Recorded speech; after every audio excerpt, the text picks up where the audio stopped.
Hi, this is Sukhdev Gandhi, Master IELTS Trainer.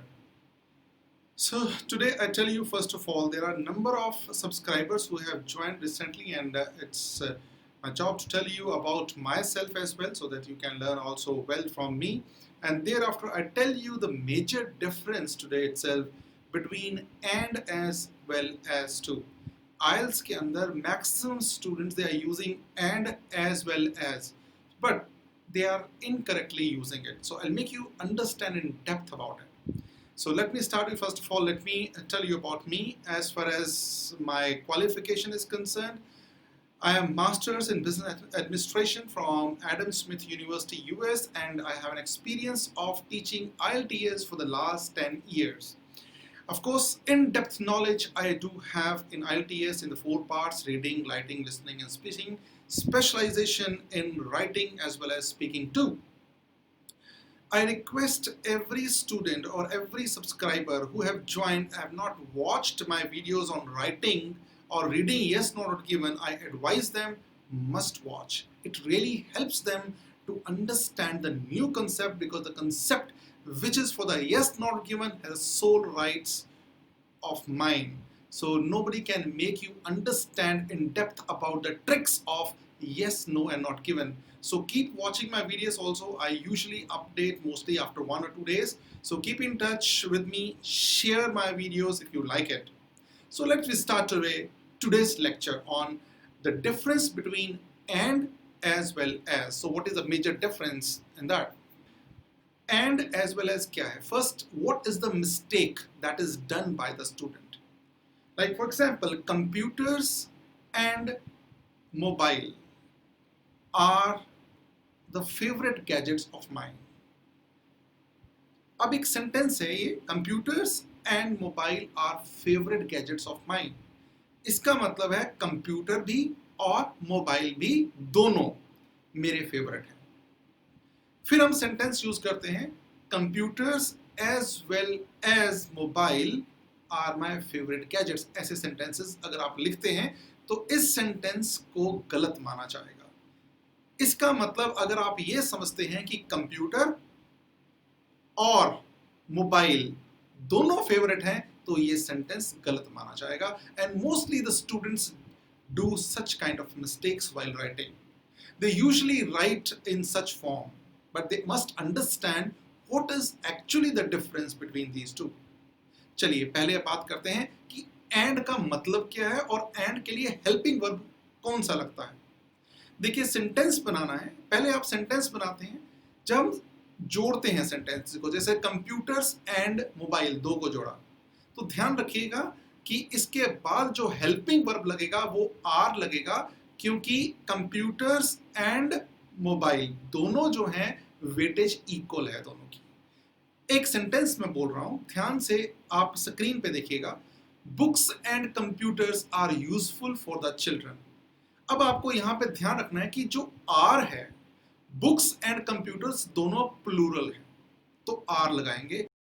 अगर आप यहां पे सिंगुलर भी होते, जैसे कि नीचे वाला सेंटेंस देखिए, दिस बुक एंड कंप्यूटर, ये सिंगुलर है, पर जब दिस बुक एंड कंप्यूटर हो गया तो ये प्लूरल कहलाएंगे तो आर आएगा. इट मींस दोनों केसेस के अंदर आर आएगा. पहली बात तो ये ध्यान रखनी है. दूसरी बात, एंड का मतलब है equal weightage. Books and computers have equal weightage, मतलब जितनी बुक्स यूजफुल हैं उतनी ही कंप्यूटर्स जो हैं वो यूजफुल हैं for the children. So this you always keep in mind. And means both state equal weightage. और ये जब आप ऐसे लिख रहे हैं तो बड़े ध्यान से लिखिएगा. And most of the students, if you are following my writing rules, if you are using the word and, try to use it and in introduction. Do not use more and as well as in the explanation also in your IELTS writing also, especially. Right, एक और मैं आपको sentence का example दे रहा हूं. IELTS and PT exams are valid for Canada. अब इसमें देखिए IELTS and PT, इसका मतलब दोनों की इक्वल वेटेज है. IELTS भी वैलिड है और PT भी वैलिड है फॉर कैनेडा. एक सेंटेंस और बोल रहा हूं, Rohit and Mohit are intelligent. It means both are intelligent. अब जब हम एज वेल एज को करेंगे तो इसमें क्या डिफरेंसेस हैं आपको अभी पता लगेगा, लेकिन first of all I just make you understand first of all what is as well as actually. Now what is that? See, as well as का मतलब इक्वल वेटेज नहीं है, इसका मतलब है इन एडिशन टू, या फिर not only this but also. In addition to मतलब इसके अलावा, या on not only this but also. But फिर भी आपको ध्यान से समझिए क्या है। Subject one plus as well as plus subject two, जब आपने ये दो का कॉम्बिनेशन रखा तो हेल्पिंग वर्ब का ध्यान रखना है। वो कैसे? अब एक एग्जांपल लीजिए, स्क्रीन पर देखते रहिएगा। She is good in studies. She is, like see, she is good in studies. दूसरा सेंटेंस है her studies, her sister is good in studies. अगर इस दोनों सेंटेंसेस को मुझे ज्वाइन करना है एज वेल एज साथ, तो कैसे होगा? She comma as well as her sister comma is लगेगा। यहां पर बड़ा ध्यान रखिएगा, ये जो इज है वो आपने पहले सब्जेक्ट, पहला सब्जेक्ट कौन सा है? शी, इसको देखते हुए लगाना है। तो she as well as sister is good in studies. अब यहां पे इसका मतलब है कि दोनों की वेटेज इक्वल नहीं है, शी को ज्यादा एम्फेसाइज किया गया है। और अगर आप हेल्पिंग वर्ब देखें तो यहाँ पे इज यूज किया गया, लेकिन सब्जेक्ट दो है। लेकिन जब हेल्पिंग वर्ब लगाते हैं तो पहले सब्जेक्ट को देखकर लगाते हैं, फर्स्ट वाला सब्जेक्ट जो है शी। चलिए एक और सेंटेंस देता हूं, आपको और क्लियर होगा अच्छे से। सुनते जाइएगा, लास्ट के अंदर आप खुद सॉल्व भी करके देखिएगा। आपको मैं दो सेंटेंसेस या एक सेंटेंस दूंगा, आप सॉल्व करिएगा, कमेंट करिएगा, आपको बताऊंगा कि आप ठीक है कि नहीं। ये प्रैक्टिस है। अगर आपका कंसेप्ट क्लियर हो गया, you never do any kind of mistake. Let's see now sentences. Now if you see, more use of internet, more use of internet, more use of internet is harmful for the students. अगला है more use of mobile. See, more use of mobile is harmful for the students. अब ये दो अलग अलग sentences हैं, just we are going to connect it. कैसे होगा? अब इसका क्या क्या अलग अलग रूल है। more use of internet, as well as mobile is harmful for the students. अब आप देखेंगे इज क्यों लगा जबकि इंटरनेट और मोबाइल की बात हो रही है। अगेन मेक यू अंडरस्टैंड कि as well as does not mean you are combining, ये दो नहीं है। हमने इज इंटरनेट को देखने के लगाना है, इंटरनेट इज सिंगुलर, पहले सब्जेक्ट को देख के लगाना है। सो पहला सब्जेक्ट क्या है? Use of internet. So more use of internet as well as subject as well as mobile is harmful for the students.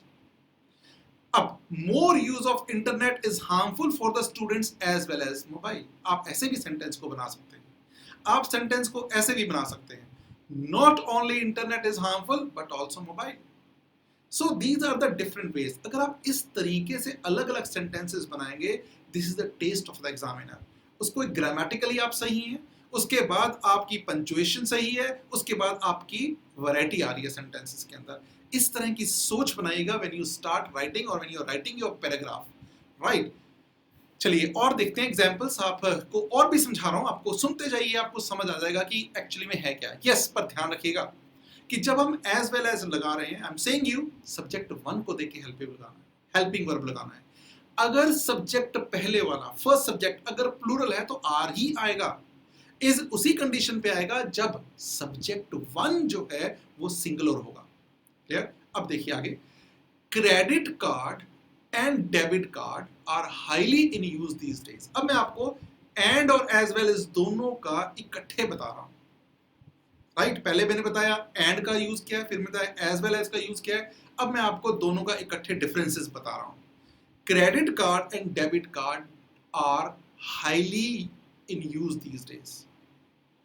जब मैंने आर लगा दिया तो मैंने क्रेडिट कार्ड और डेबिट कार्ड दोनों को इक्वल वेटेज दी है।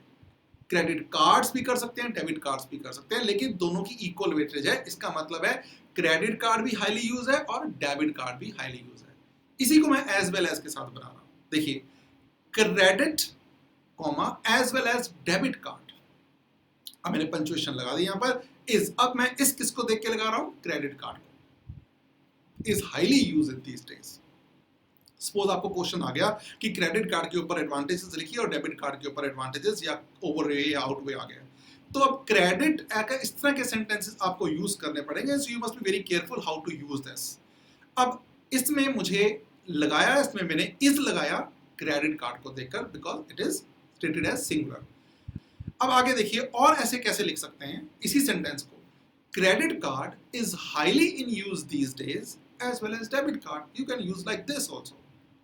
आप इसको ऐसे भी यूज कर सकते हैं, not only credit card is highly in use these days but also debit card. Now these are the different structures for as well as. Hope कि आपको अच्छे से समझ आ गया होगा कि एंड का क्या यूज है और एज वेल एज का यूज क्या है। In Hindi, I have described very easily so that you can understand your language, that how these two different connectors that have been used in a sentences, ताकि आपको अच्छे से उसको use करना आ जाए। So I always say in my writing videos also say, when you are using fanboys in your description, it will not be the right sentence. अब आपको fanboys नहीं पता तो आपने बड़े अच्छे से समझाया हुआ है कनेक्टर्स के अंदर, ग्रामर पार्ट के अंदर भी और राइटिंग के अंदर भी फैन वॉइस क्या है, उसको देखिएगा जरूर कि एक्चुअली में ये है क्या। अब आपको मैं एक्सरसाइज दे रहा हूं। एक एक्सरसाइज क्या है, आपको जो एक्सरसाइज है वो एंड और एज वेल एज दोनों के साथ सेंटेंस बनाकर देखना है, जैसे मैंने क्रेडिट कार्ड और डेबिट कार्ड के ऊपर बनाया। Sentence are given there, she is sharp minded, her friends are sharp minded. दूसरा सेंटेंस है, cricket develops strength of a player, cricket develops team spirit. अब आप दोनों सेंटेंसेस को जोड़िए, जोड़कर एंड और एज वेल एज सब बनाइए, कमेंट कीजिए। I will tell you that your answer is correct और not. This gives your develops your confidence. आपको खुद को लगेगा कि जो मुझे समझाया गया और मैंने उसके अकॉर्डिंगली क्या क्या वो ठीक है कि नहीं। अब पहला सेंटेंस भी एंड के साथ भी बनाना है और एज वेल एज के साथ भी बनाना है। दूसरा सेंटेंस एंड के साथ भी बनाना है और एज वेल एज के साथ बनाना है। एज वेल एज के साथ भी बनाइए और not only this but also के साथ भी बना के देखिए। So you will enjoy this. So this is just only a 10 or 15 minutes lecture of mine. Be in touch with me always. Hit on bell icon so that you will get my updates on the videos. I usually uploads after 1 or 2 days and definitely it will be helpful for you. And timings to upload is mostly in the morning 9-10 before, or in the evening 6 or 7 o'clock. So always remain in touch and start studying about your IELTS writing practice. So this will be helpful for you, this grammar lesson. Thanks a lot, and it's value for IELTS PTE grammar for all. Thanks a lot. Bye bye. Take care. See you in the next video. Bye bye. Take care.